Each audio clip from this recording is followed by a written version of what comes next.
Hello, everyone. My name is Brett, and welcome to another episode of the Awakening from the Meaning Crisis Discord Q&A series. We are here with Daniel Greig. Thanks so much for being here, Daniel. Hi, thanks. I'm very looking forward to our discussion today. So Daniel, you're an educator, organizer, and artist. You live in Toronto. You've studied cognitive science and philosophy with John Vervaeke at University of Toronto, and as everyone knows, we're big fans of John here, and you're a founder of the Mapping the Mind conference, Mhm. which has raised funds for psychedelic research. So you've also been working with John, and I think people will be really interested to hear a lot about you. So tell us about yourself.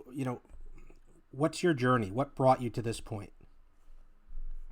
Sure. Yeah, broad question. I'm on multiple journeys, as I'm sure everybody is. I'll stick within the sort of realm of the official information I let out, which you were reading there from my bio. So yeah, let's see. I just graduated from the University of Toronto. I finished last year into a pandemic, so I got to do my ceremony sitting at home watching a TV screen, which was actually okay because I'm sure it was probably more comfortable in my apartment than it was in Convocation Hall. Um, and yeah, that's been an interesting journey. It took me a long time to finish that undergrad. I was there for like 6 years. I had also come out of doing a year of English language and literature at Brock University a year before that. Um, I still am very deeply interested in what brought me to English as well as what brought me to cognitive science. My first career aspiration was to be a science fiction writer.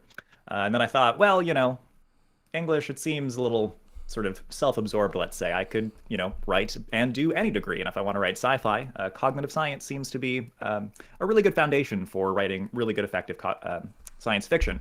And I was really happy in one of my first classes with John. He had just been reading a sci-fi series by a fellow named Peter Watts, and I knew that I was in the right place right then. So let's see. Yeah, the psychedelic stuff, that's been like a pretty big part of my journey as well. What motivated my shift away from an English degree and also away from some of the more arts-oriented stuff I was doing at the time. I was involved in theater, playing around in bands and that kind of thing. And I sort of started to get dissatisfied about the sort of state of entertainment, let's say, while also beginning to use a bunch of psychedelics during that summer because I was reading Philip K. Dick and Frank Herbert, and I wanted to delve into the uh, states of mind that inspired those fellows. And it was that really started to help me come around in my attitude, let's say, towards religious phenomena. I went to a Catholic high school, a Catholic elementary school, and my experiences there led me to see at least that particular version of Catholicism to be something of an empty husk. It was kind of missing the life, the spirit from it. Um, so when I had my sort of turning around, engaging with psychedelics, engaging with other kinds of spiritual practice, I first took a bit of a dive into Eastern traditions, which led me to also do the Buddhism, psychology, and mental health minor at U of T. So yeah, it's a rather messy degree. I have cognitive science, philosophy, and then that Buddhism and mental health degree as well. But throughout my degree, I also started getting back in touch with a lot of Western religion. And more recently, I've been getting in touch with some of the more Christian philosophy. Kierkegaard has become one of my favorites. Augustine is odd, but also very interesting. Um, and yeah, let me just cycle back to the psychedelic part of the program. So, one of the things that I was deeply interested in getting involved in the CogSci program was the potential to bring healing experiences to a broader array of people. I have had a lot of struggles with mental health in my experience. I've been diagnosed with a vast array of things that are ever fluid and ever changing. The most concise explanation is I think I got a good case of trauma, as many of us do. But there's a lot of comorbidity with that, odd presentation, and so it was very hard for me to find effective treatment. And psychedelics actually helped me to clear up a lot of mental health problems that I was having, including I was diagnosed with Tourette's once, and after I started doing mushrooms, I had a lot of those symptoms go away, which was very bizarre. So that was kind of my first glimpse into how curiously profound those compounds could be. And so I was like, hey, these have helped me a lot. I think it'd be great for me to go and try to bring that kind of healing to other people. Got involved with a few activist groups at U of T, namely the Canadian Students for Sensible Drug Policy. That was a really good adjunct to the more intellectual work that I was doing. I also have a deep motivation to be doing activist work because, I don't know, I mean, I think we know with the meaning crisis, that's just a symptom of the fact that things are like not okay. And, there's a multitude of solutions, right? Diversity of tactics are very important. Doing things like meditation, spiritual practice, this sort of serious play, role play stuff. I really like John for highlighting that stuff. But we also do need to be making systemic change as well, right? So a core part of my interest right now is helping, hopefully, to set up an institutional context that can help maximize the benefits of psychedelics. Now, the conference that I was a part of organizing, the Mapping the Mind conference, I'm very proud of that work. That's since become a nonprofit in its own right. A few of my friends have taken over organizing that, and I'm very happy with the state of that conference. It was a very unique and interesting experience for me. I didn't really expect to be spearheading something that would eventually, host over 500 people every year. I think by the time I had left, we'd already donated some $20,000 to psychedelic therapy. It really got kind of carried away. And it was really interesting because I could see ever since the first year, I felt that the response was kind of disproportional to the effort that I was putting in. And so I could see that beneath the surface of our social circuits, I would joke at the opening of these conferences that, I think the presence of everyone in the hall was evidence that the mushrooms were, I think, bringing people to that endeavor. And so I've developed that observation into, I think, a very fun and playful metaphysical ontological framework that I want to implement in a future religion. That's the kind of institutional context that I think would benefit psychedelics most deeply. If we leave them just to the therapists or to the apparatus of science, I fear that we're going to end up with a Brave New World situation where, mental health, it's quoted all of the time, is a burden on productivity, right? The GDP isn't quite as high as it could be if people weren't suffering. So, get them through the psychedelic therapy apparatus, get them back to work. A lot of the companies that are now publicly trading stocks, et cetera, that's kind of like explicitly their focus, right? They'll quote stats being like, yeah, we lose X amount of money in productivity every year because, depression, which is kind of bizarre to me because, like, why are we measuring productivity that didn't even happen? And also, if our bodies literally cannot sustain that standard of productivity, should we be orienting towards it? I don't know.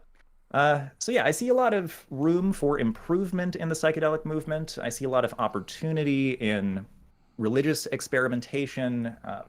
And yeah, I think that brings me to my journey now. I guess I'll wrap it up by mentioning that, yeah, I was working with John for pretty much the whole time I was at U of T. He was an ongoing collaborator in a lot of the events I was doing, speaking at conferences. Him and I collaborated on some events on about shamanism, similar subjects like that.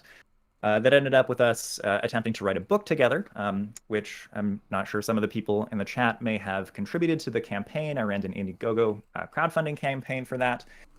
And yeah, I definitely would like to talk about the book a little bit. It's changed shape quite a lot. John is no longer an author on that book. He just kind of got, a little bit carried away in his other endeavors. And basically what ended up happening was I was doing a lot of the work. John was not really doing any work. And he was like, sorry, but I just really can't manage at the current time. So the book's kind of taken on a life of its own, where it was once called The Cognitive Continuum. That was the working title. It's now, well, let's just say different. I have a few different working titles for it. I should be finished actually in a few weeks. I'm very excited. I'm right at the tail end of this process. But yeah, I'll leave it at that. I feel like I've given people enough information to chew on so far. And I'll let you jump in and ask where you'd like clarification or where you'd like to take the conversation. Sure, I'd like to come to the book, but just first on psychedelics. So for someone who's never done them, like myself, I've heard about them, I've read about them, I understand that it can lead to, tremendous altered states of consciousness. It can have beneficial effects on depression and anxiety and other mental illnesses. But I imagine you don't think that someone like me should just go down to the local dealer, buy some mushrooms, and pop a few and see what happens. Well, how do you recommend somebody dive into this if they've never done anything like this before? They don't know where to get them. They don't know how to how to do it at all. What? Yeah. Fair question. And I guess I would clarify. I mean, I kind of would recommend that. Like, psychedelics are not big and scary as a lot of people think that they are. And it's really dose dependent, right? So there's nothing stopping you from like taking like a half a gram of mushrooms and just hanging out outside, having a good time, getting a little bit open, doing some creative writing exercises and stuff. When you get into the higher doses, then you do need to take a bit more precautions, let's say, at least a little bit of preparation. But by and large, psychedelics are a lot healthier for you and a lot more positive than pretty much any substance you could use. Even though the experience seems a little bit more profound, there are far more negative effects on like mood and overall health from, say, alcohol than psychedelics. So I would kind of recommend going and popping a few mushrooms over having a few too many drinks on the weekend, let's say. So yeah, set and setting, context is everything. In the intention going into the experience does have an influence over what the experience gives you. There's definitely value in taking a sacred approach to these substances. Yeah, I guess I'm thinking of a few different directions that I could take the conversation, so I kind of want to clarify as well. Yeah, to what degree of specificity are you looking for? Like, how does one engage with psychedelics the first time? Do you want information on dosing or on sort of more ritualistic preparations? Yeah, what are you looking for? Well, if you're someone who's never bought them before, how would you recommend somebody go about procuring these in a safe way? Hmm. Yeah, that's an interesting question. I feel like I'm limited in what I can say about that just because then it becomes, I don't know, aiding and abetting drug dealing or something like that. But like mushrooms are a really safe thing to start with. They're not like too hard to find if you ask around. They're a better start than like LSD or ketamine or anything that's like a liquid or a powder because you can't really always be certain exactly what you're going to get, right? So you can mitigate some of the harms by purchasing drug testing devices. If you do want to use, say, MDMA, LSD, something like that, if you go on, there's a group in Toronto called TRIP, the Toronto Raver Information Project, and their supply fluctuates, but they usually sell drug testing kits that have thorough instructions. You can just test a little bit of your batch. There's a reagent that'll change color to give you some idea of what's in them. So that would be a good first step for, using those more ambiguous compounds. Now, if you do happen to find mushrooms, it's much easier because it's really easy to tell that, hey, that mushroom is or is not a mushroom, right? So it's a lot safer to start with that. There's like less ambiguity. There's unfortunately not that many wild mushrooms in Ontario, but if you go to Quebec, there are some rural regions where they grow. They also grow pretty freely in British Columbia, and in BC, there's also many mushroom experts around who will set up shop on the weekend, do mushroom identification for folks who are out in the wilderness. That's a really good way of making sure that you have a safe, natural supply, let's say. But there's a lot of businesses starting up as well, especially for microdosing, for example. So I don't have any names off the top of my head, but I know, for example, I went to a cafe downtown Toronto, and they were just selling psilocybin microdose supplements like on the front counter. So it's pretty easy if you ask around. There's a lot of semi quasi legal businesses starting up. I know there's a guy. His name is Dana Larson. He's like a cannabis activist from BC. He had success starting up some online procurement sites for cannabis in the sort of legal gray area preceding legalization. He's done something similar where you can just order microdose supplements online.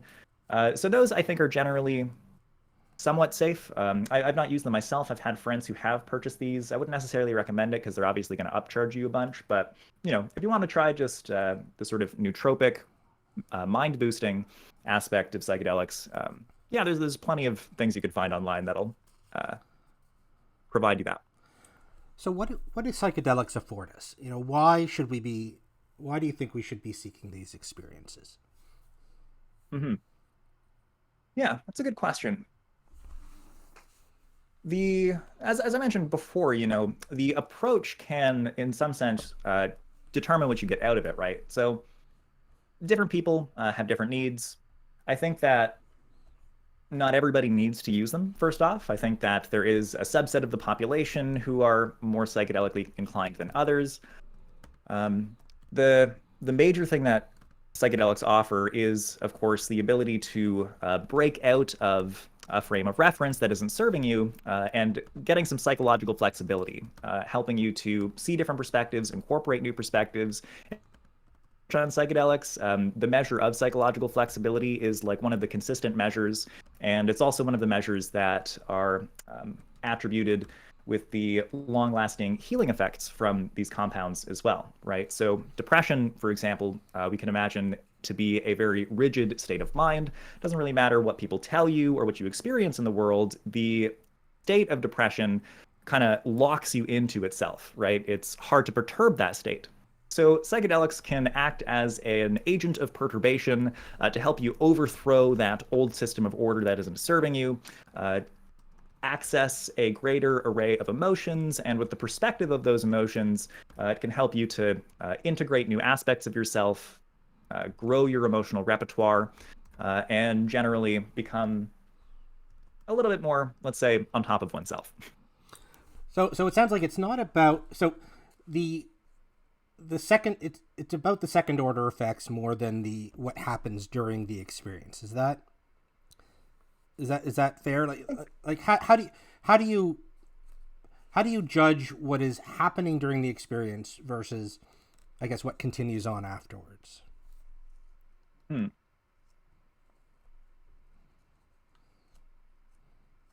I would say when we're looking at the utility of psychedelics, focusing on the, let's say, second order effects is definitely going to be a little bit more beneficial, right? Because the actual acute experience of psychedelics can be very misleading, right? It has the qualities, if we look at the mystical experience, we know that psilocybin, LSD, even MDMA in certain doses can reliably produce mystical experiences, the kind of unitive oneness with everything that mystics have talked about throughout the ages. Now, that's awesome, and a lot of people rate those experiences as among the most meaningful experiences they've ever had, right? More meaningful than, say, the birth of their child in some cases.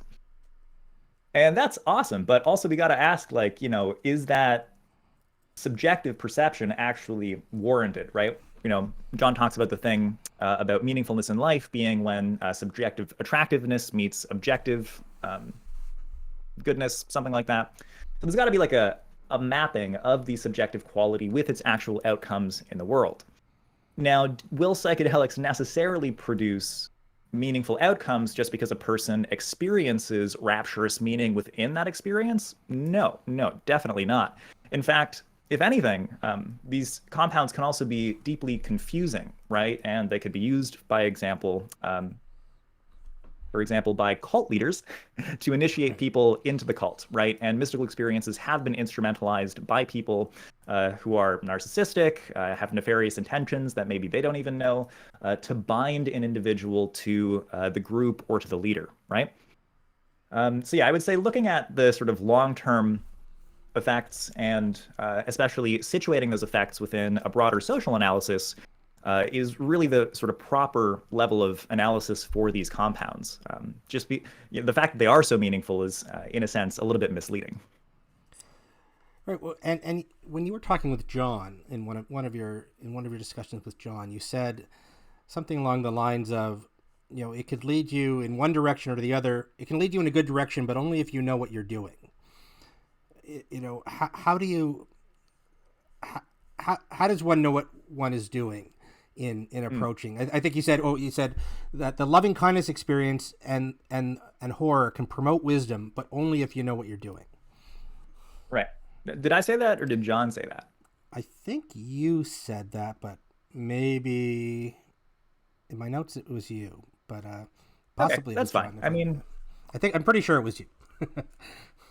Yeah, I'm trying to, I guess, my thoughts are developing all of the time. So I guess that was where I was at the time.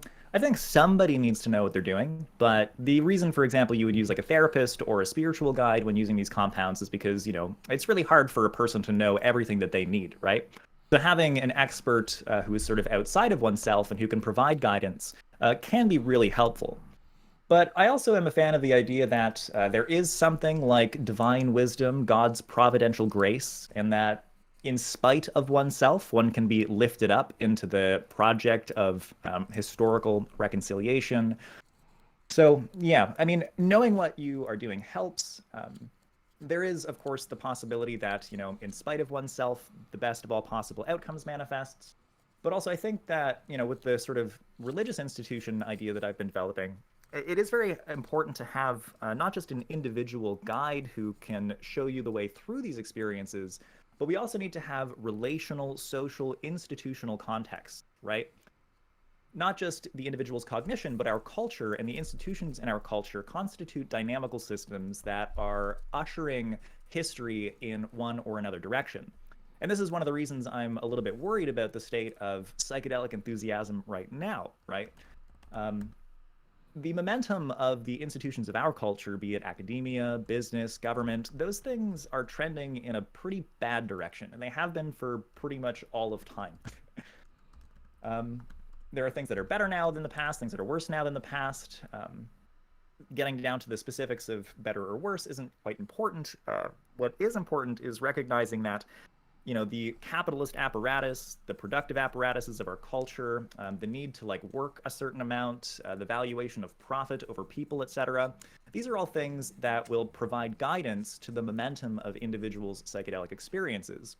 And so to make the most of them, we don't just need individuals who are capable of guiding people. We also need institutional contexts that can connect the individual guides to a higher order, socially active system that can push against the momentum of history, which our current institutions makes most easily available to us.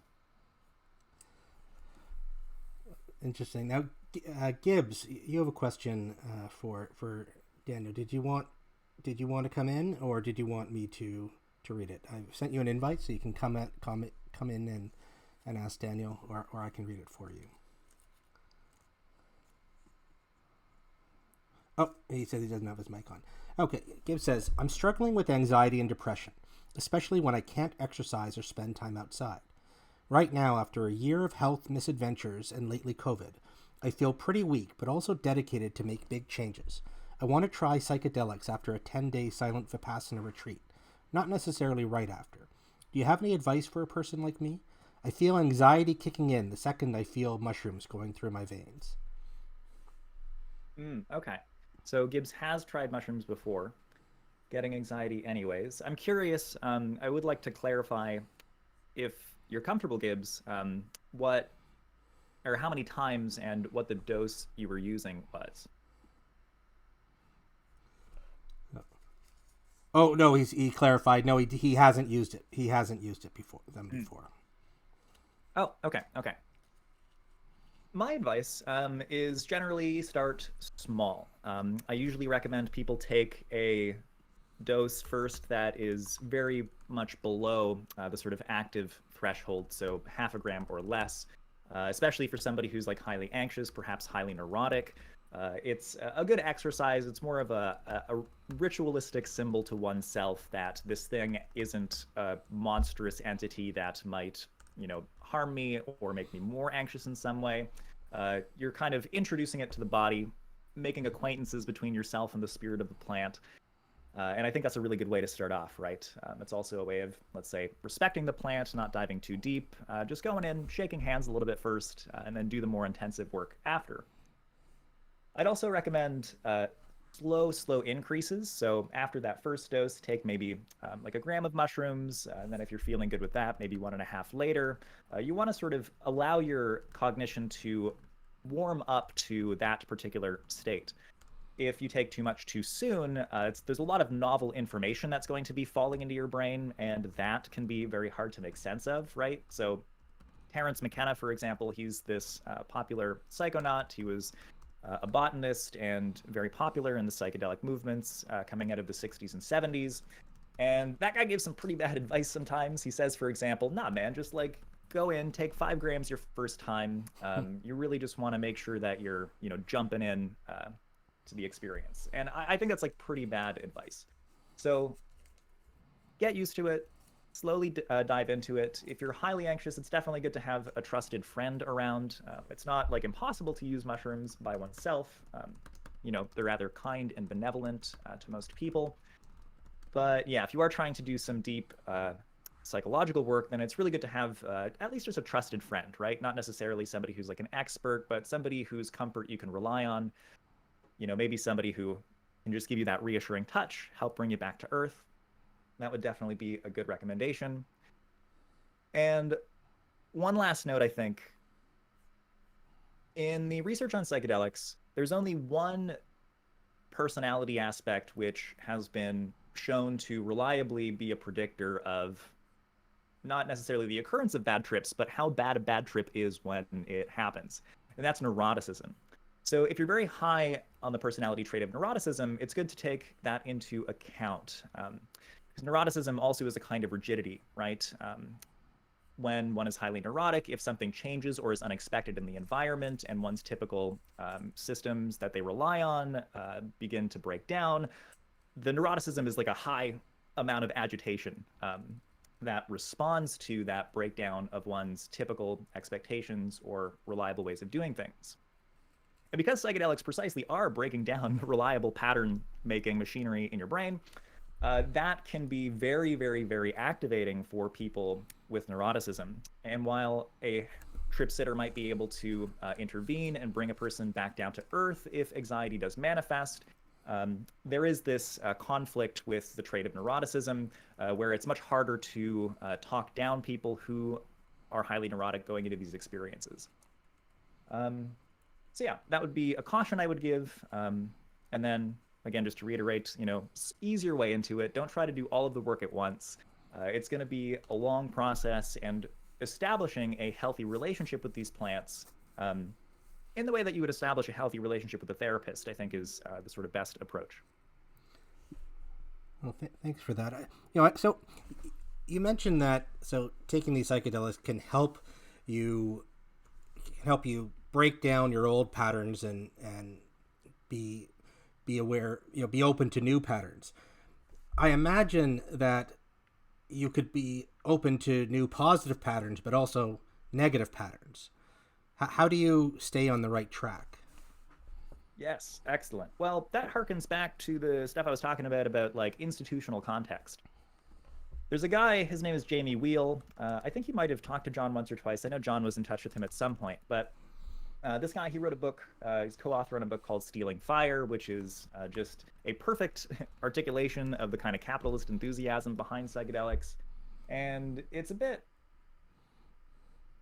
what's the word? I don't know. It's something. It's not very satisfying, and it's a little bit worrying, but Jamie Wheel has recently, I think, sort of come around from his psychedelic enthusiasm, and he has this brilliant metaphor. I was watching an interview with him on Rebel Wisdom, and he was like, yeah, man, like psychedelics, they got some dark sides, and they're kind of like antibiotics for the ego. If you don't take them according to prescription, you might think that the thing has gone, but actually the strongest aspects of your ego can come back with a vengeance, right? So it's very, very easy to get narcissistic, self-deceptive patterns emerging from psychedelic experiences as well. And a part of that has to do with the fact that these compounds regularly and reliably promote experiences of meaning and connection and like love and light and all of this stuff. And so the reason I've talked about the importance of horror in the past is because the love and light aspect of the experience of God, let's say, is not the complete thing. And it's very easy for people to experience that solely positive experience and think that they're now enlightened, they are God themselves, and I'm reminded of this medieval heresy called the Brotherhood of the Free Spirit, and they believed that once they accepted God in a certain kind of way, that all of their impulses were justified because everything comes from God, and that the only ethic that there is in the world is to gratify all of your desires whenever you want to have them. And I see that definitely manifesting in the psychedelic community. There's a lot of hedonism, a lot of egotism in psychedelic movements. And that, is just rampant in our culture, so it really only makes sense. Psychedelics, while we look at their individual effects, their social effects are to connect us to the sort of higher order systems that we're existing within. So if our culture is composed of a bunch of higher order systems that reward ego, reward um, generally antisocial traits, right? Like, a corporation is a very manipulative kind of entity, and we could talk about the history of that. It would be a very long discussion, I think. But yeah, there's a lot of nefarious things in our culture that psychedelic connection can latch onto, right? They promote connectiveness in general, not necessarily connection to a benevolent historical influence, which some people, Terence McKenna that I mentioned, for example, would argue that. Follow plants, not gurus, he says. But again, I think that's like fairly bad advice, because the plant on its own isn't really going to necessarily do the good thing. Like, it's literally just a mushroom. It's not an alien from another planet. And even if it is, it's still a plant. It doesn't really have the concerns that you and I have. So not only at the individual level, but at the cultural level, these things absolutely can manifest more negative and nefarious influences. And they can do that in a way that kind of masks what's happening, because it puts a glamour over everything, right? A glamour in like fantasy literature, D&D, that kind of thing, is a spell that coats the object of one experience with a kind of like shimmery, subjective, phenomenological thing that masks what that thing actually is. So the classic example is like the witch, the old sort of crippled witch who appears as a young, beautiful woman. That is a motif used in the recent movie called The Witch. I forget the director. He's the same guy that did Heredity. But that movie's great, and that happens. She casts a glamour on somebody, appears as a young, beautiful woman to seduce somebody into something very nefarious. I think psychedelics do have that risk as well. So again, the question is, so how do you stay on track? How do you keep yourself, or how do you know if you're on track? How do you know if you're subject to the darker side? Is it obvious, or do you need somebody to point it out? How do you make sure you're going in the right direction here? Well, alas, we do not live in a world of myth, and so good and evil are not so easily discerned as, say, particular kinds of clothing, or let's say in Lord of the Rings, there is no giant eye wreathed in flame atop the New York Stock Exchange. So the signals, they're very ambiguous, right? I think the attitudes of faith and humility are deeply important. I've gotten a lot of value out of reading the Christian approaches to mystical experiences in the last few years, and I think that that has a lot to offer.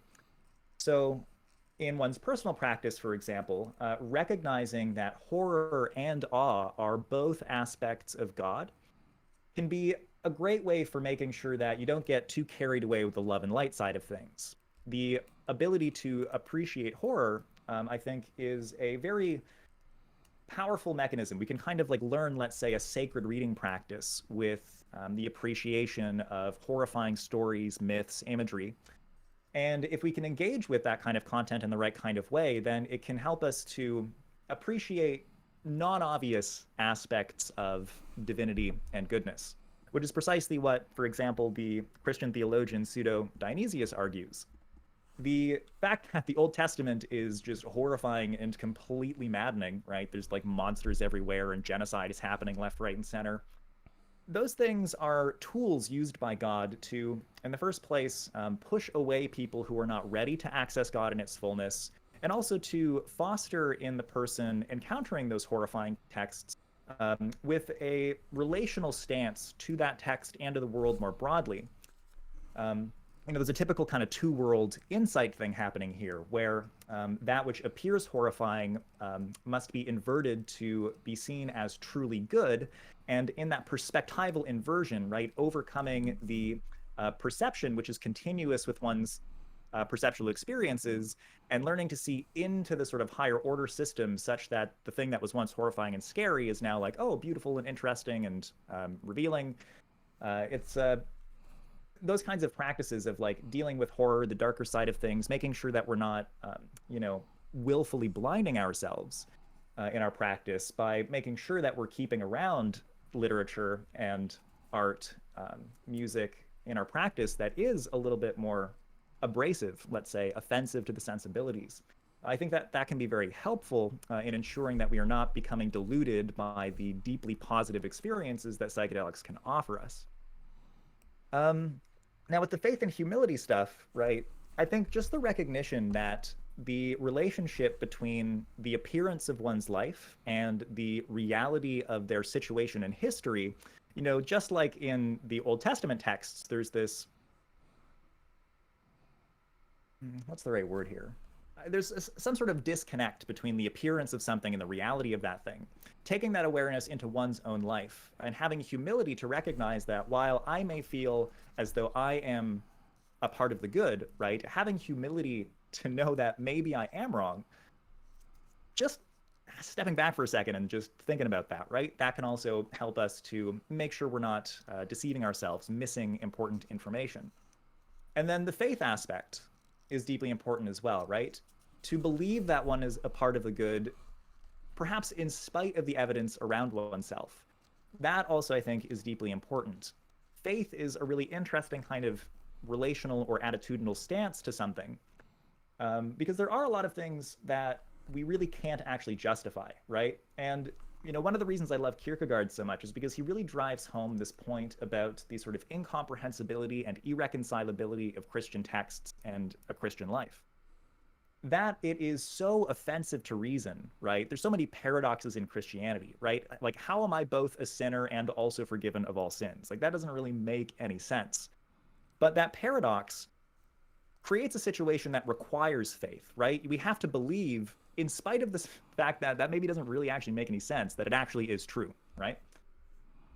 And at the end of the day, recognizing that when we are motivated to participate in history in one or another direction, that we are ultimately doing so on faith, I think that can reinforce the humility, right? Help us to sort of get off our high horse. And yeah, I think that's perhaps all I need to say about that.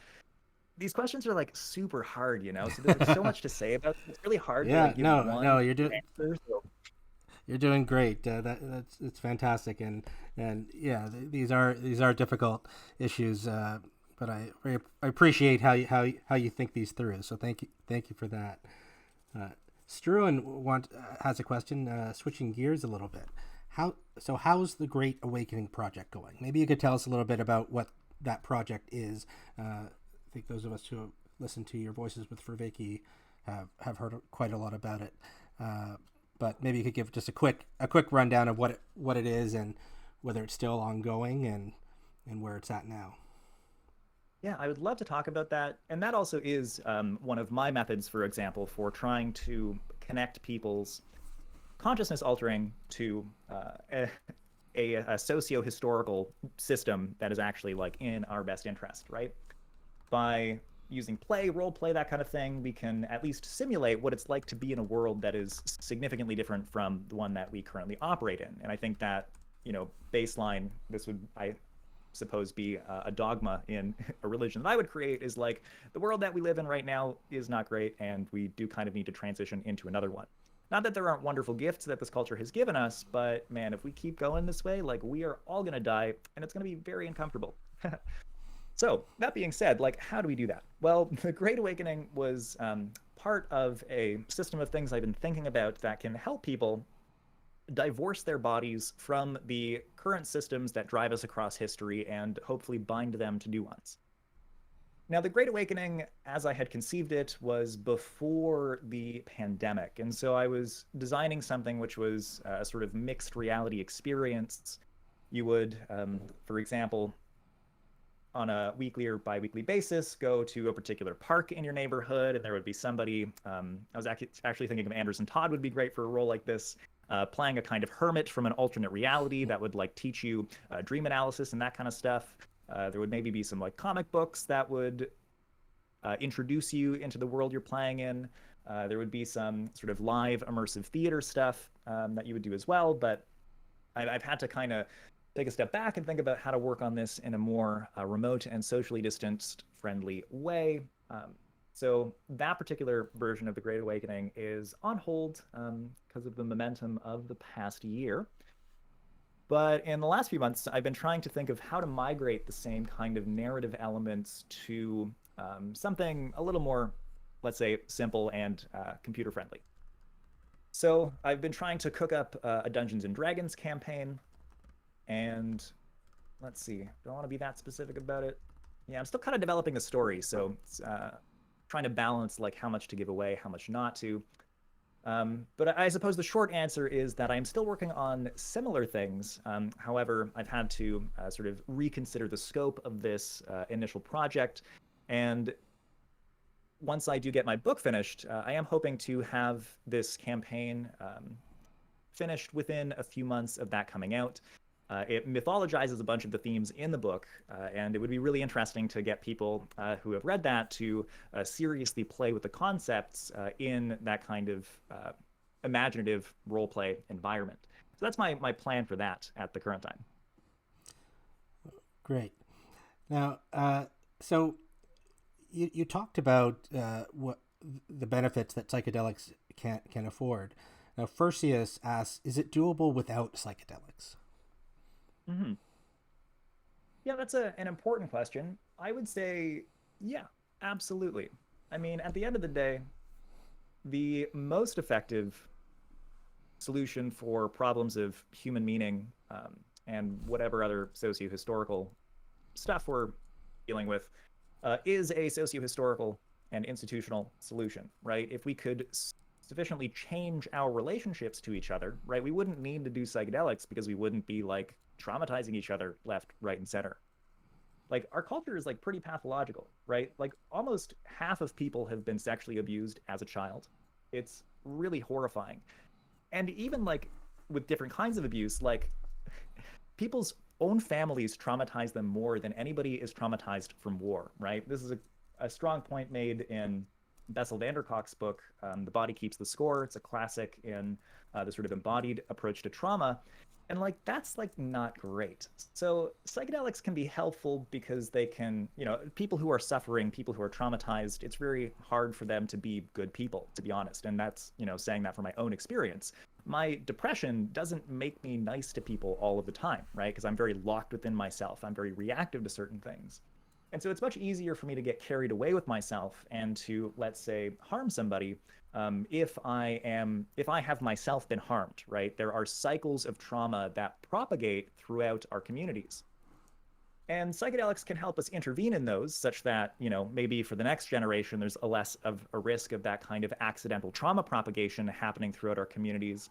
But if we don't address the reason why those cycles are there in the first place, then I don't know, it doesn't really seem that meaningful because the same structures in place are going to be placing us under the same kinds of hardships and they're just going to be re-traumatizing us all over again. But I guess the system will be like, well, it's fine because you can just go do the psychedelic therapy. So, just, go back to work. What are you complaining about? You can just have your psychedelic therapy. We'll clear up the measurable mental health symptoms. And, if you get them again later, we'll just do it again. It's fine.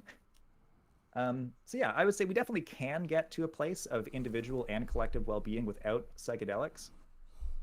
Also, that's like a strong aspect of sort of Christian perspectives on the mystical. I used to be very confused personally as to why there wasn't more of an emphasis on consciousness alteration and mysticism in Christianity compared to, say, Buddhism.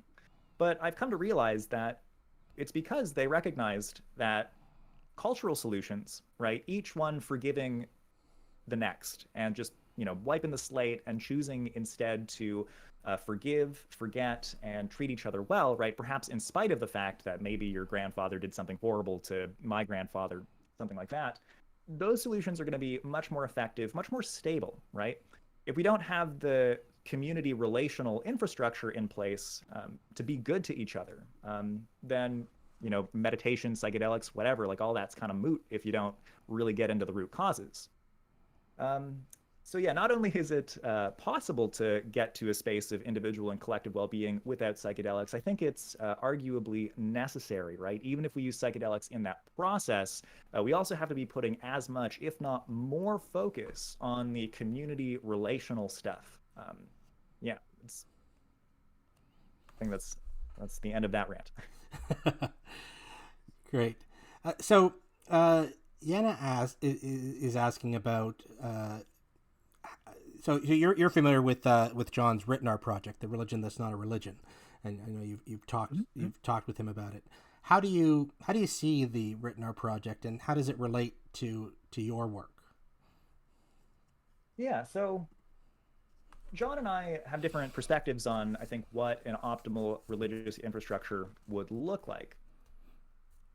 I think that a religious infrastructure requires a diverse array of institutions. I also differ in the terminology. I think that phrasing the effort, the religion that's not a religion, is kind of like conceding ground to somebody who doesn't really need to have ground conceded, because like religion is not a dirty word and it's fine, and we should just use the word religion, right?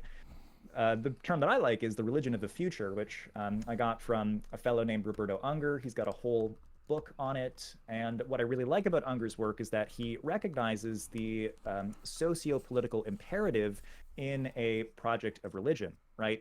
Religion is not just a personal affair that you and I do on our own, and then, you know, come back to the community and maybe we all talk over sandwiches about our own individual personal experiences, and that's kind of where we leave it. The religious impulse, especially in the Abrahamic traditions, requires us to struggle with the world, to permeate every aspect of our lives with the vision on which our religion is founded. So, in order for a future religious project to be effective, it does have to be socio-politically active. I find that John tends to gravitate towards an institution that would look something like a psychologist's monastery. So Willow and the Monastic Institute, for example, are people who are carrying out this kind of approach. I think that on its own, that approach is limited in a number of reasons, right? For one, it places all of the burden on transformation on the individual, and it focuses on creating individual leaders without really focusing on how do we change the system in which leadership happens. And so I think that that is a bit of an oversight. But I think that that kind of oversight can be corrected for by other institutions, right? It's great that we have those monasteries, and for those who are monastically inclined, I am, you know, deeply impressed by the kind of work that they're doing. I think it's a great institution, but it's incomplete on its own. So the thing that I'm focusing on is more centrally focused, right? The monastery is a place outside of culture that we escape to, but there's also, for example, like the church or the pagan temple, which is situated within culture. And the model that I'm working on is something like a mystery religion. I really like the idea of the mystery religion, basically in the ancient world, even early Christianity, and this kind of perspective on Christianity maintained itself throughout many of the Gnostic Christians and the sort of reemergence of Gnosticism in, say, medieval France with the Cathars and the Bogomils. These folks yeah, they retained the emphasis on mystery, and mystery is basically like a puzzle. And the puzzle is revealed to a person. The answer to the puzzle is revealed in the context of a mystical experience. So we have, for example, I'll use this example because it's right on my brain, the Eleusinian Mysteries of ancient Greece. It's believed that they were using a psychedelic compound there. It's not 100% certain what it is, but it's believed to be a derivative from ergot, which is a fungus in barley from which LSD was first synthesized. So you ferment it, add some other stuff to the mix, you can get a little psychedelic wine that it's thought was being used in those rituals. And every year they would host an initiation ceremony. And for that ceremony, you would kind of like, you'd do a few weeks of preparation, and then you'd go into this like, the way that I imagine it is like a piece of immersive performance theater that would be done while you were on drugs. And then the combination of those things would coordinate the insights from the very sort of general purpose activation that the psychoactives present. It would connect that activation to a particular vision, right? So in this case, the vision of Persephone and the ideas of the regeneration of nature. And you would come out of that experience having, it said, reduced fear of death, a greater appreciation of nature, wonder at nature, a sense of self-satisfaction, all of these good things that we also find coming out of research into psychedelic therapy. So I'd really love to see something like a mystery religion in our culture. And I think that to be effective, that would have to have a legal recognition for being able to put on these kind of psychedelic-fueled performance art rites of passage. But of course, it wouldn't be only restricted to that, right? There has to be community engagement in a number of ways. And I think that, at least for me, what that looks like is by having this institution be something of a media and arts production hub. So you would have, it would each, we can imagine different communities having their own mystery religions. They would come together to figure out which myths and narratives work best for that community. And then they would develop, like comic books and novels and whatever media, those people are adept at working with. And the media that would be produced would encode a whole bunch of insights that would then later be revealed or connected in the context of these initiations. So in order to qualify for those initiations, for example, you would say have to, read a certain set of the literature. You'd maybe have to come hang out at some of the events, and nothing as intensive as like silent meditation retreats, for example. Could be as simple as like going to the local festival, and the festival is kind of like an event which brings to life one of the comic book stories, and everyone can like dress up as their favorite god and hang out, and it's a great time. So yeah, that's the kind of thing that I want to work on. There are also other kinds of institution that I think are really important for this network in which the sort of future religious efforts will generate. And then so for example, me and my little mystery religion in the hub of a culture, if somebody's like, hey, I'm looking for something a little bit deeper, I kind of want to do the meditation thing, then we have like a robust referral network. I can refer them to the monastic academy. If the monastic academy gets approached by somebody who maybe would benefit more from the mystery religion approach, again, referral. And then there's a whole bunch of other things that I haven't quite thought of, but my mind is open to whatever people have to bring to the table. I'd like to see people innovating more, thinking more about various types of institutions, right? Rather than presuming, say, that religion is one or another thing. Now, first he has asked, what about tending towards truth and not multiple perspectives of it? And just to clarify, when you, unless your views have changed since you talked with John, but you've described, your view of God as a metaphorical approach, and the gods as metaphorical approaches, as gods being hyper objects, these objects that we can. So you're not talking about theology in the sense of believing in these deities as supernatural beings who created the universe or who have power and so on. Is that still the case, or have your views changed on that? Say my views are the same. Just I think I am perhaps more clear in the relationships between these ideas. So yeah, the hyperobjects view, absolutely. And you could even for example, I know a lot of folks here are probably familiar with the sort of dynamical systems theory language. John talks about it very often. And then, you have your typical diagram of the state space, where we have, the basic graph is, the three-dimensional graph is like just a field of all of the possibilities for a particular system. But with the momentum of the system, it sort of gravitates to one or another subset of possibilities.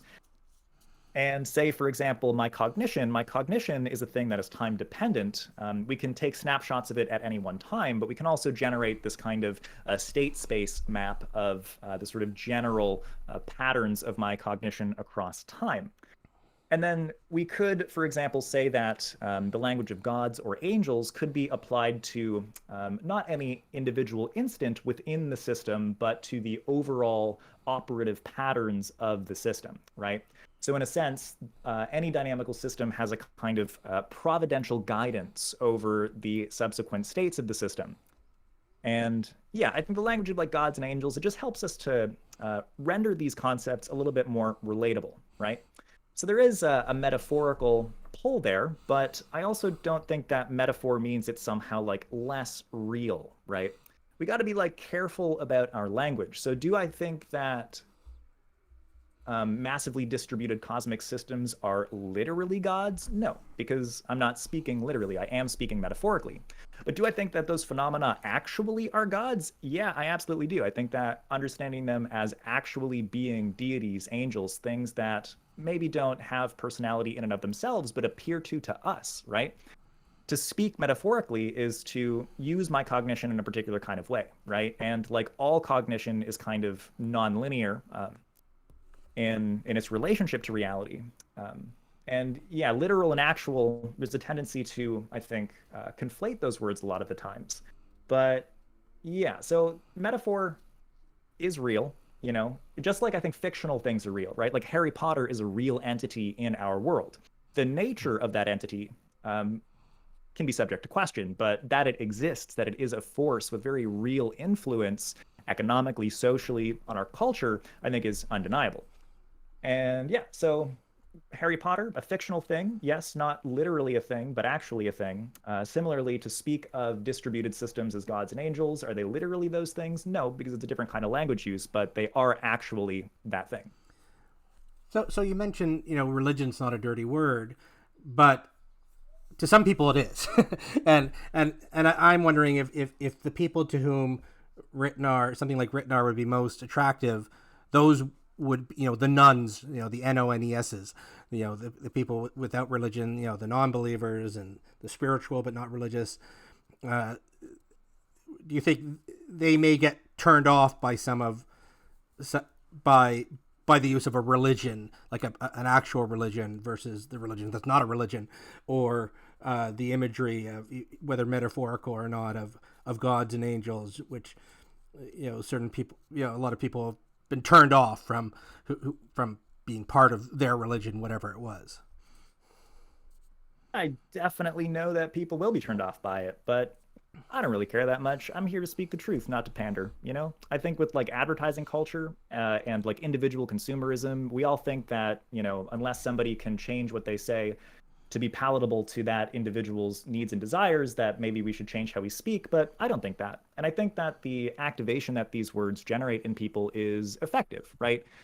Discomfort is itself a medium of change, and I welcome people who experience discomfort about these words to like think about it a little. And at the end of the day, I'm not here to like convince anybody that like one or another linguistic framework is like the framework to use, but I'm going to speak in the way that I want to speak, and I think that there's like value in doing that.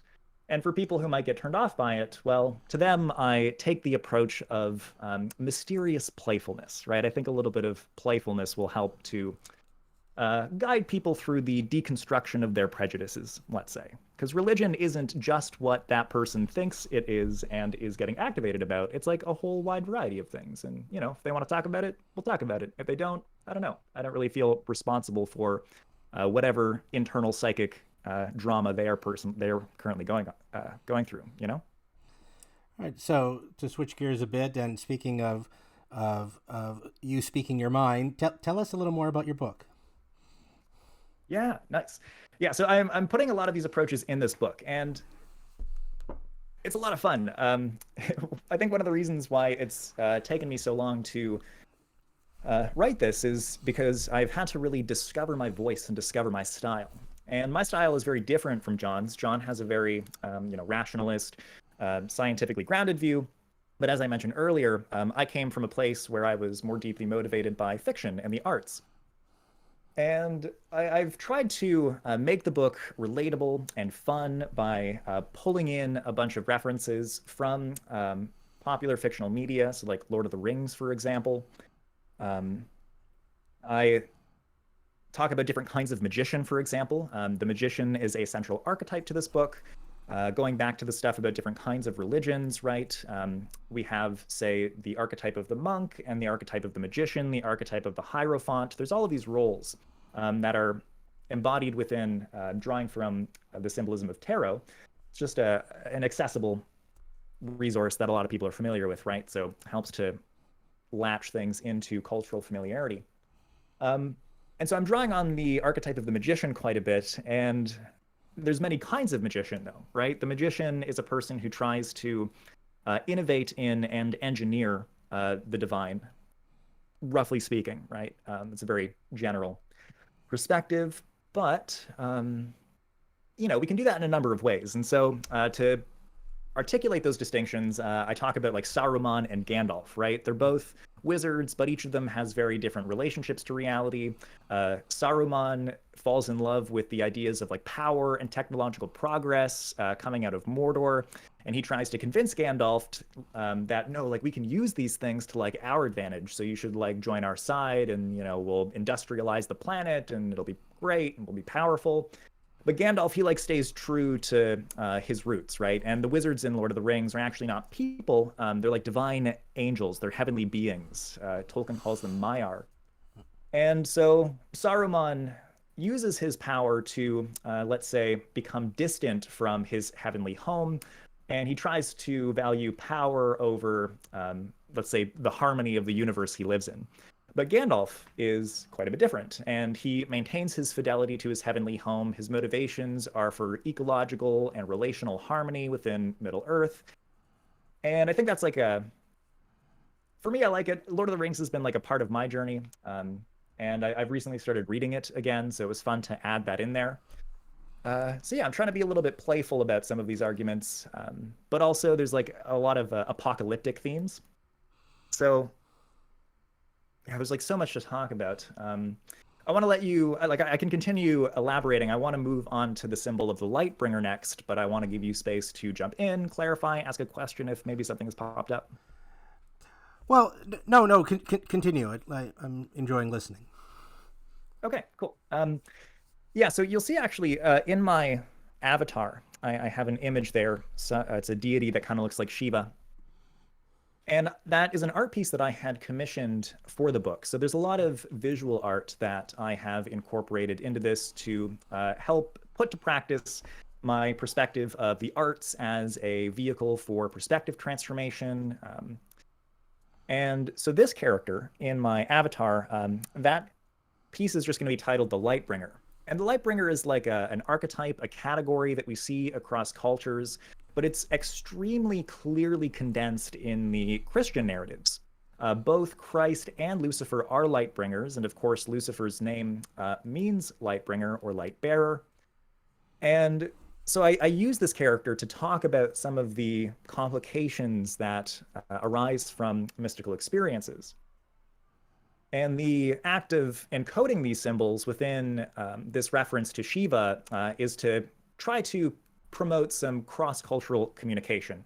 Shiva is very much like the sort of Satan Lucifer character that we have in Western mythology, but he's treated a little bit more kindly. He's respected there a lot more compared to Lucifer, who in the Orthodox interpretations got confined to this unfortunate position as eternal loser, which I think kind of undermines the power of the Lightbringer. So let's talk about what that is. So the Lightbringer is a cosmic trickster. Tricksters are mythic characters that disrupt the boundaries of a particular culture. There are three kinds of tricksters, at least for the purpose of this book. There are appetitive tricksters, where your animal tricksters are found, like coyote and raven. These creatures are mostly focused on gratifying their own desires. So in the coyote myths, you have that character trying to figure out how to exploit food or riches from people. And coyotes, a Native American phenomena, but we also have in Europe the story of Reynard the Fox. And Reynard similarly is very self-interested. He's very wily, very clever. He uses his wisdom to manipulate people to get what he wants. And so that's the sort of foundation of the trickster archetype. There's this guy named Lewis Hyde, and he talks about trickster as representing the emergence of intelligence from appetitive life, right? So a lot of animal life is, motivated for like food and whatever, and they're kind of subject to the ecological dynamics at play in their environment. But when intelligence grows sufficiently, then you have life forms being able to sort of sneak their way into things, to trick people in or out of things. And that's deeply a part of human nature, right? We're very clever, we're very wise. And so trickster is very much a part of what makes us adaptive, right? It's the representation of our cleverness, which isn't always morally constrained, right? Tricksters are characteristically amoral figures. They step outside of the boundaries of culture, and they cause the boundaries of culture to change. Now, so appetitive tricksters first, we have aspirational tricksters second, and those folks are usually concerned with their own personal power. We have, for example, Hermes in Greek mythology, and in the hymn to Hermes, we find this character who isn't a god at first, but deeply desires to be a god. And to negotiate or trick his way into the heavenly hierarchy, he steals Apollo's cows and then sacrifices them, and then sets out an offering. And I think in that act, that might be the first act of offering in the mythological narratives of the ancient Greeks. And yeah, Hermes, very wily fellow, always poking fun at Apollo and trying to figure out how he can, you know, flip between boundaries to sort of get what he wants. So he manipulates his way into the heavenly hierarchy, aspiration. And then we have cosmic tricksters. Now, cosmic tricksters are almost always human characters. We have, for example, Christ, Lucifer that I mentioned. There's a few sort of, what's the word here, precursors to Lightbringers. They come to a clarity in those figures, but also we have Prometheus, for example, and Loki also carries similar mythic traits. Now, where the appetitive and aspirational tricksters disrupt the dynamics in very local situations, right? The appetitive trickster is in relationship with, say, one other individual whose food he's trying to trick them out of. The aspirational trickster is in relationship with some power hierarchy that he's trying to negotiate his way into. But cosmic tricksters are aimed at the entire world itself. So Lucifer, right? He's on a mission to overthrow God, right? Christ he identifies himself as the way, as the light. And he also, in Revelation, gives himself the same epithet that has come to take the place of Lucifer's surname, so to speak, the morning star. He says in Revelation, I am the bright and morning star. That's Christ. And so that's kind of interesting. Seems maybe counterintuitive at first that the thing that we would call the devil would also be attributed to Christ, but there is Christ himself speaking and applying that mantle to himself. And so in the symbol of the morning star, we can see something like the transformative experience paradox being encoded. The morning star is Venus. It shows up in the sky first before the sun fully comes into the sky. So it's kind of like the herald of the new day. But in that dawn space, it's still a little bit hard to see the terrain around you. So imagine you've been up all night. You're watching the sun rise. You see first the morning star and a glimmer of light on the horizon. And far away from you down some field or desert, you see a mirage in the distance. And you might make a conclusion about what that thing is. You might say, oh, there's, I don't know, to use a biblical example, an army coming. Or to make the metaphor clear, perhaps this is a new day we're trying to enter into, which is like the critical thing of the transformative experience paradox. Like if I want to be a parent tomorrow, my field of view is constrained by who I am today. And so I can only make the decision to become a parent based on incomplete information. The idea to do that appears in my experience in the same way that the morning star appears before the light of the sun has actually revealed the terrain around you, right? And so maybe once the day reveals itself in fullness, you realize that maybe you were wrong about what you thought you saw on the horizon, or maybe the sun comes up and you see that actually you were right about that, but maybe other people didn't believe you because, they couldn't see that far in that kind of half-light space. Now, so the morning star is the thing that sort of pulls us into a new world, right? It gives us an indication of what's to come before the manifestation of that thing. And that's subject to a lot of problems, right? And I know John has talked about this a lot. He talks about this as like the ontonormativity of mystical experiences. Now, the Lightbringer in our experience, right, if we talk about it as like a metaphor for cognition, the Lightbringer represents the aspect of our cognition that imparts mystical experiences, mystical illumination, right? And those things, as we've been talking about, have the issue where, well, I know that they're going to make me deeply believe whatever insight I have while under the influence of that psychedelic substance. But am I making the judgment to believe whatever came up in that experience based on incomplete information, right? To use another biblical example, if I am St. Paul on the road to Damascus and Jesus shows up in front of me, what is it in me that makes me feel justified to act on that hallucination as if it were truth, right? There is necessarily the risk of pride whenever that happens. You know, whether it's St. Paul or whether it's like me today in Toronto, um, having some kind of like radical insight about what I need to do with my life because I've just done psychedelics. Usually the recommendation with these things is to like wait a little bit, because after that emotional flux subsides, you can maybe grapple the information a little bit more objectively. But at first, um, these insights present themselves to us with like deep clarity and deep truth, and they compel us to believe them. And so the Morning Star kind of it encodes the relationships between an individual and world transition, right? In this sense, we're talking about world transitions in cognition, right? Like, how do I get outside of my perspective and be a different person tomorrow? But the cosmic trickster myths encode that personal experience at a cosmic level as well. So that's why these characters are always trying to take down the world, for example. And in Revelation, right, like Christ is like a horrifying monster. Like he shows up as like a seven-eyed, seven-horned lamb.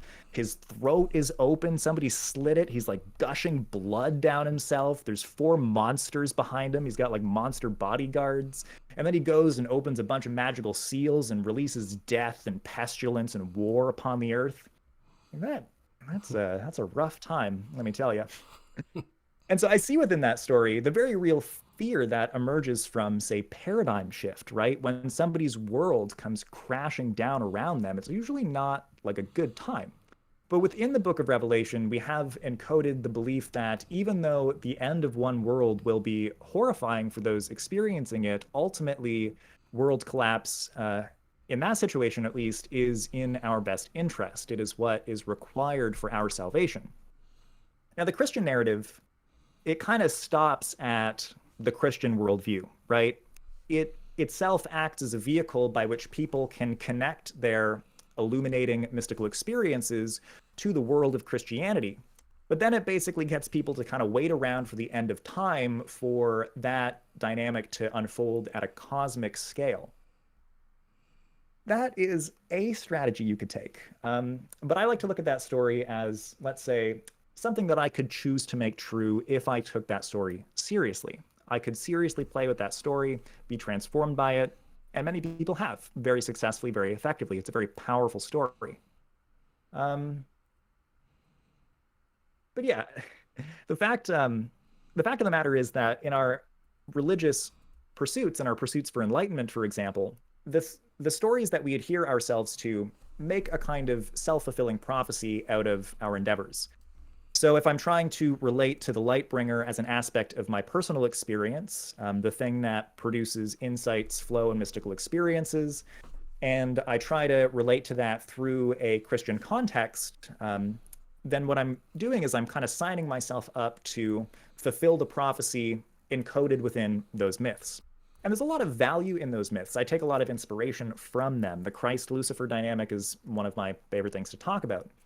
But also, I think that given that it ends in like tragedy and the collapse of the whole world, that making some more positive myths that can accommodate the Lightbringer without an annihilation of the entire world, that would be great.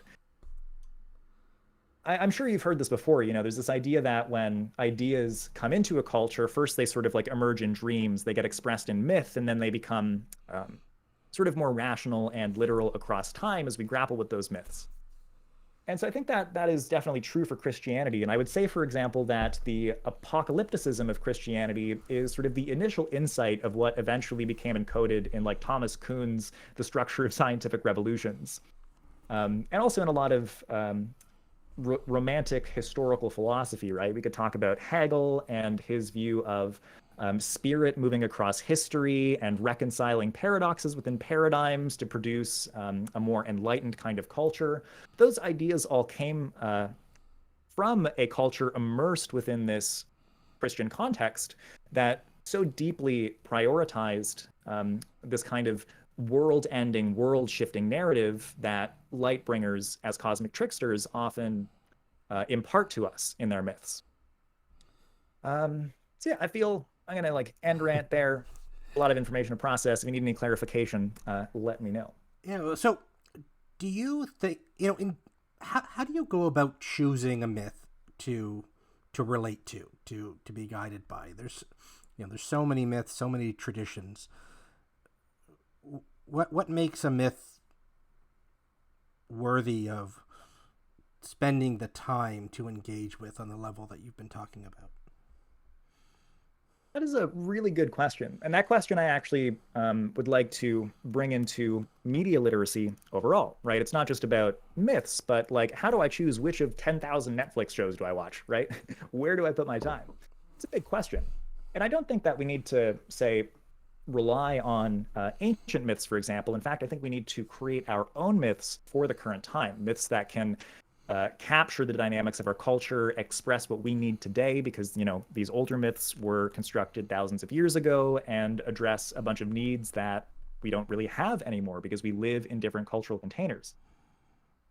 When it comes to choosing myths, I think that following one's intuitions is probably the best advice I could give, right? It's not that I, as an individualistic actor, am choosing to go out and pick the optimal myth to dedicate my life to. The myth chooses you, right? It has to feel like it's coming from outside, that it's calling to you. And being sensitive to that calling and, attuning that calling over time, that's the thing that you want to follow, right? A lot of my favorite books, like the Lucifer Christ stuff, like I did not have a choice. Lucifer has been calling my name forever. And I just had to accept that that was something that I would deeply relate to and that I would carry into my communicative missions.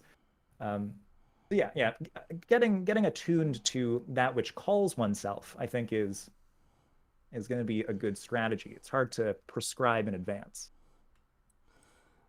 Furcius writes, and he says he's not deviating from what you're saying. In my opinion, there are ways to interpret a lot of this stuff. So in my opinion, Lucifer could be the superficial, performative aspect of narcissism and the persona, while denying the shadow moon, dark unseen. Yeah, so there is some truth in that, but also I can tell that from how you're putting that, you are buying into the belief that Christianity proposes that Lucifer is and always should be considered a bad thing, right? But if you look at the Gnostic myths, we have very different narratives where actually God does need to be overthrown God does need to be overthrown because that thing that said it was God actually isn't God. It was like a proud liar who has been trying to enslave us all. So these myths are, while mutually incompatible, they're both true at the same time, right? So there definitely are cases, and I think in the sort of application of Morningstar to both Lucifer and Christ in an Orthodox context, what that is trying to do is to make more easy the problems posed by the transformative experience paradox. It takes this ambiguous, like morally confusing, kind of horrifying cosmic trickster energy and cuts it in two and says, okay, so this is the part that's always right and this is the part that's always wrong. And so in that frame, yeah, absolutely, Lucifer does represent the delusional and proud aspect of the light-bringing energy, whereas Christ would be the one where it's true. And in Revelation, he does say that at the beginning. The author is like, yeah, don't worry, this is true. Like, he goes out of his way to say that. So I think that's like a useful distinction. It is a strategy, but I think that strategy undermines the power of the cosmic trickster, because its power comes precisely from the fact that it is morally ambiguous, right? Even Christ, like the whole love and light Jesus, I find so funny because, like, I don't know, that's not my Jesus. Jesus is a madman. If I was to depict him in a television show or something, he'd be a little bit like a crackhead, like especially when he's like sending his people out into the communities and he's like, look, if people don't listen to you, they're not listening to me, and basically fuck them. I saw Satan fall like lightning from heaven, and I know he's a madman. Like, he's crazy. He's flipping tables. He eats dirt to insult the leaders. He's just like unhinged all over the place. So even it's kind of funny, right? You're put in a context where you read these stories and you're like, Jesus seems a little bit like a dick, but I kind of have to believe he's good anyways. And I think that's another one of those paradoxical strategies employed by Christian doctrine and Christian dogma, right? Believe the paradox, see what happens. It's a very effective kind of strategy. So yeah, I think that in the Orthodox interpretation, you are right. Lucifer would represent those things. But I also think there's a lot of cases where the Gnostic myths, which encode the rebellious Lightbringer as a good thing, are also valid and valuable. Sometimes we do need to stand against the thing which says, no, this is the way, and overthrow it because it's tyrannical. It makes me think of the show Lucifer on Netflix. I don't know if you've seen it, where Lucifer's the I nightclub am owner. so Yeah. mad about that show. That show is so bad. I've read all the comics. I love the comics. Like in the comics, he retains his mission to overthrow God. He like destroys whole dimensions. And actually, I'm glad that you brought that up because I can, every piece of art is a revelation in spite of the intention for the creators to make it a revelation. And so they transform Lucifer. They basically domesticate Lucifer, right? He becomes a cop and he gets a psychologist. And then through the institutions of our culture, he learns how God was right all along and gets forgiveness from his father. Oh God, like it's such a bastardization of the original story because like as part of Lucifer's efforts in the comic books, yeah, God leaves the universe and we get a replacement in rule. There's an angel hybrid girl named Elaine who takes over God's empty throne and opts for a pantheistic approach to rule. And so we can see, in the Lucifer comic books, it does still encode that dynamic of like paradigm shift and going beyond the boundaries of what we might think is ethical to facilitate that paradigm shift. And that's just completely lost in the television show. And it's funny, right? If the Lightbringer is a good metaphor for the aspect of our cognition that imparts mystical experiences, and we're trying to grapple with how to integrate psychedelics within our culture, I see the domestication of Lucifer in the Netflix show as part of it's a revelation from the angels of our culture regarding what's going to be happening to psychedelics as well, right? They do have a lot of revolutionary potential. They can genuinely help us disrupt not only our individual cognitive networks, but our social networks so that we can create new worlds for ourselves. But with the institutional apparatuses trying to make sense of those things, I think that they're going to tend towards the domestication approach. And we see a microcosm of that in the translation of the Lucifer comic books into that TV show. Well, that's interesting. I've watched the show. I've kind of enjoyed the show as just a show, but I've never read the comics, so I'll have to look out for that. Oh, honestly, man, those things, I would count them as like canon, right? So with the Lucifer story, we have some literature, right? You could count, say, John Milton's Paradise Lost or William Blake's Marriage of Heaven and Hell. And I think the Lucifer comics do fit in as like an addition to the literature that reveals the genuine contours of that mythic space. It's quite an endorsement. We'll check it out. So Struan asked on I think a related but slightly different question. Do you put much stock in John's distinction between moreness and suchness? And do you apply the dichotomy to your symbolic narrative elements? Oh man. I don't even know if I can recall what that means, but I will be honest, I find a lot of John's distinctions aren't that helpful. I suspect this might be one of them. John has a very cutting mind, right? He can make a lot of distinctions, but just because you can does not necessarily mean that you always should. I'll have to think about that. So as I understand, the moreness is the world is combinatorially explosive. No matter what you can see in, for example, someone, there's always more to them, and the suchness is what makes them them. So their uniqueness. And Strawn says this is a pretty big distinction. It's like the distinction between eminence and transcendence. Mm-hmm. Yeah, let me think about that. I want to run this through my head thoroughly. Could you provide me those definitions again, and then I'll comment on my thoughts? Sure. So moreness is, the world is combinatorially explosive. We only have access to certain things, and you can always look deeper into pretty well everything. So, Yeah. So, and suchness is what makes, what makes you, what makes your true suchness is, your true individuality. And I hope I'm doing those concepts justice. John's much better at it.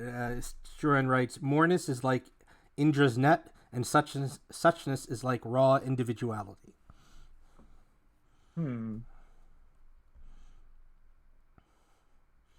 Man, my intuition is to respond by saying that I think there is a moreness to suchness. Hmm. Yeah, like individual identity, like the soul is transcendent. It's like as complex as the whole system. So yeah, it's kind of hard. And like, is there like a true self? Well, I mean, there are a bunch of constraints in which we are situated, but I think that there are, there's not only just like one suchness. I think that there are multiple equally good versions of ourselves that we could channel through the flesh, so to speak. So, and Stern has a follow up. What do you make of the squaring of the circle within alchemy and sacred geometry? Oh, geez. I don't really know as much about it as I perhaps should, so I don't know if I can comment. Well, there's so much, and we had a couple chats before this, and we didn't even touch upon a lot of the things that we wanted to touch upon. But there's so much to discuss with what you're working on, and this has been such a great discussion. And I think we've got an hour and a half. I think we should close this now, but I would love to have you back. Maybe after you publish your book. When can we expect your book to come out? It's kind of hard to say. I've kind of left deadlines behind and I'm immersed in the A post process, you could deadline say. world. Yeah, yeah. So it'll I have faith that it'll come out this year. I'm like right at the tail end of writing, so I think by the end of June I'll have it finished and then I have to resend the updated version to one of the publishers that's considering it. I don't know, it'll probably take them a few weeks to decide if they want to accept it.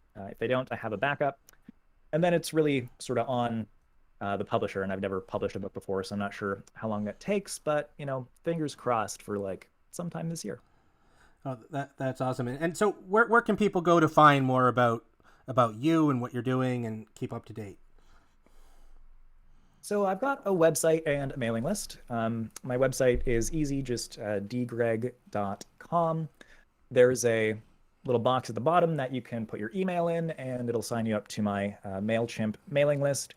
I've been a little bit unactive in that realm for a bit of time because I've been trying to immerse myself in this project to get it finished, and I'll make my way back out into the world after.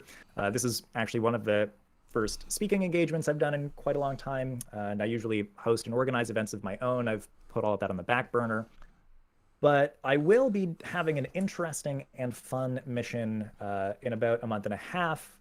I'm going to be living on a bus with my girlfriend. She sold everything she owns and is converting a bus into a mobile home. And we're going to be doing some traveling and checking out the national parks in Canada. I'm going to be basically LARPing as a wood elf, channeling new gods in the forest. We'll probably be doing something like a podcast or, some community focused endeavor as we're on that journey. So I definitely will be sending out an email about that if anybody's interested in following up with that process. That'll So be maybe kind of my. maybe we'll have you back on in the midst of your journey there, and with the things that you're doing with role playing games and whatnot. I'm sure there are people on the Discord here who would be interested in that. I know I'd probably be interested in that. I've only done a little bit of that type of stuff before, but it's pretty intriguing to me, and I know a lot of people here would probably be very interested in what you're doing. So feel free to stop by from time to time and I feel like part of what we're doing is building the religion that's not a religion, even if we're not, doing it in a, even if that's not what we're saying we're doing. I feel like that's part of what we're trying to do here. So, would love to keep in Nice. touch Yeah. with. Yeah, see, you've got a lot of active practice, which is very impressive. So I think you're well on your way to making that happen. I wish, honestly, I'm very introverted and I find all of these Discord servers and such a little bit overwhelming. I kind of like to just, sit and read The Hobbit by myself under a tree most of the time. But I'm definitely happy to come back and chat, drop updates and that kind of thing. So yeah, if you want to invite me back in, just let me know and I'll make time. Absolutely. Well, thank you so much for coming here today. If you're watching on YouTube, we'll have all of Daniel's links in the show notes, and please like and subscribe, of course. Thank you to all of you who are here with us tonight and asked some great questions. Really appreciate you being here. And yeah, what a great conversation. Thank you so much, Daniel. Yeah, and thank you. I had a great time. All right. Thanks a lot, and stay tuned. There's lots of events coming. In the show notes of the YouTube, there's a link to our calendar. Also, it's the pinned post in the announcements channel. So we have lots of events, and we hope you all come and take part. Thanks a lot, everyone. Have a great night.